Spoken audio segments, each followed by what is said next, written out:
ક્વેશ્ચનની અંદર શું કહે છે? તો ક્વેશ્ચનની અંદર 1 ટેસ્લા જેટલા નિયમિત સમક્ષિતિજ ચુંબકીય ક્ષેત્રમાં 8 સેન્ટીમીટર ત્રિજ્યા અને 30 આંટા ધરાવતું એક વર્તુળાકાર ગૂંચળું રાખેલું છે. ચુંબકીય ક્ષેત્રની અંદર એક ગૂંચળું રાખી દીધું છે.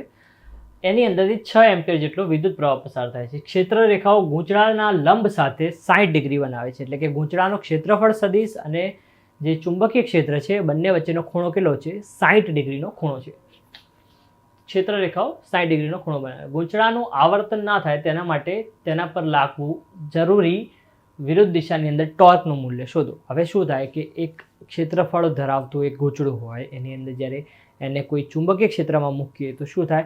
એની પર એક ટોર્ક લાગશે. એ ટોર્કને આપણે રિસ્ટોર કરવા માટે એટલે કે બેલેન્સ કરવા માટે એક બાહ્ય ટોર્કની જરૂર પડશે. તો એ બાહ્ય ટોર્કનું મૂલ્ય કેટલું હશે? તો જેટલું ટોર્ક એની પર ચુંબકીય ક્ષેત્રના લીધે લાગે છે એટલું જ બાહ્ય ટોર્કની જરૂર પડશે. દિશા કેવી? વિરુદ્ધ. બરાબર. બી શું કહે છે કે એની અંદર જ્યારે ગૂંચળાની જગ્યાએ અનિયમિત આકારનું ગૂંચળું હોય મતલબ કે એક આનો આકાર બદલી દઈએ ગૂંચળાનો, તો એનાથી ગૂંચળા પર ક્ષેત્રફળ એટલું જ રાખીએ તો જવાબ બદલાશે કે નહીં?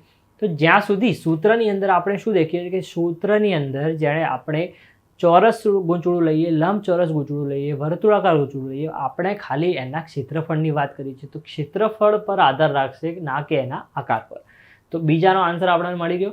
શું છે કે બાકી કોઈ વિગતમાં અગર ફેરફાર નહીં કરીએ, ક્ષેત્રફળ પર એટલું જ રાખીએ તો કોઈ પણ પ્રકારનો ફેરફાર થશે નહીં.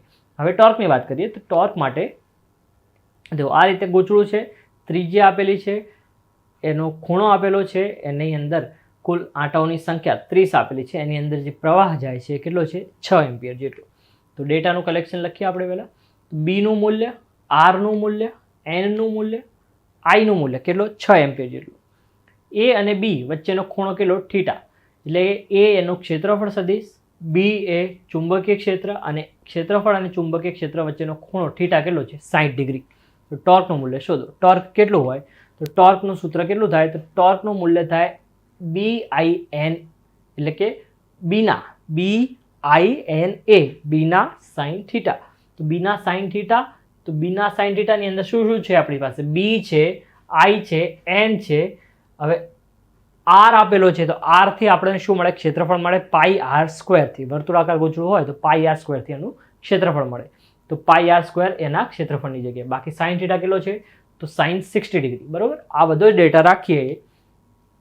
એનનું મૂલ્ય 30, આઈનું મૂલ્ય 6, પાઈ આર સ્ક્વેર, બીનું મૂલ્ય અને સાઇન થીટા એટલે કે સાઇન 60 ડિગ્રી.